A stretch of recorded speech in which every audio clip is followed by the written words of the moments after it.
High বন্ধুরা, আমার অমৃত সন্ধানের চ্যানেলে তোমাদের সুস্বাগতম। আরেকটা নতুন রিডিং নিয়ে আমি চলে এসেছি। আজকে রিডিং করব Leo sun moon rising and Venus তাদের জন্যে, এবং আজকের রিডিংটা খুব ইন্টারেস্টিং হতে চলেছে এই কারণ সামনেই দিওয়ালি কালী পুজো আসতে চলেছে এবং আমার রিডিংটা এটাকে কেন্দ্র করেই হতে চলেছে। আশা করি তোমাদের খুব ভালো লাগবে। তোমরা আমাকে সাবস্ক্রাইব করো, আমার চ্যানেলকে সাবস্ক্রাইব করো, রিডিংটা ভালো লাগলে লাইক করো, কমেন্ট করো, ইন্টারাক্ট করো, তাহলে আমার চ্যানেলটার জন্য সেটা খুবই উপকারী হবে। আর সবার আগে বেল বাটনটাও টার্ন অন করে রেখো, যাতে আমার নতুন নতুন রিডিংগুলো তোমরা দেখতে পারো। আমি এরকম প্রচুর এক্সাইটিং রিডিং তো আনতে চলেছি, ভবিষ্যতেও আনবো। তো তার জন্য বেল বাটনটা অন করে রাখাটা খুব জরুরি।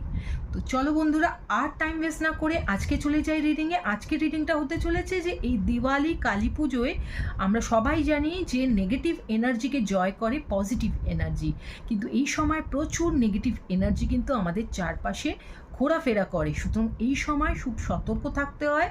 তো আমরা দেখে নেব যে এই সময় লিও অবচেতন মনে কোন কোন নেগেটিভ এনার্জিগুলোকে পোষণ করছে, যেটার ওপর কাজ করা দরকার, এবং কোন কোন নেগেটিভ এনার্জিগুলো আমার লিওর চারপাশে থাকবে এই কামিং উইকগুলোতে, দিওয়ালি কালী পুজোর সময়, যখন নেগেটিভ এনার্জির একটা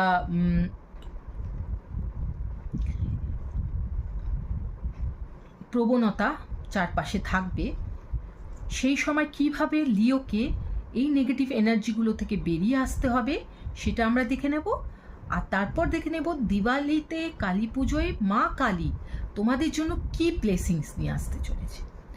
তো চলো আর সময় নষ্ট না করে আমরা দেখে নিই আমাদের অবচেতন মনে, তোমাদের অবচেতন মনে, আমাদের লিওদের অবচেতন মনে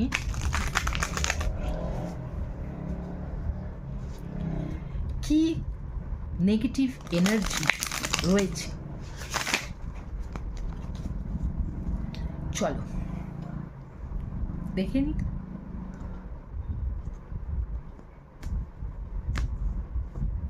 আমি 3টে কার্ড নেব।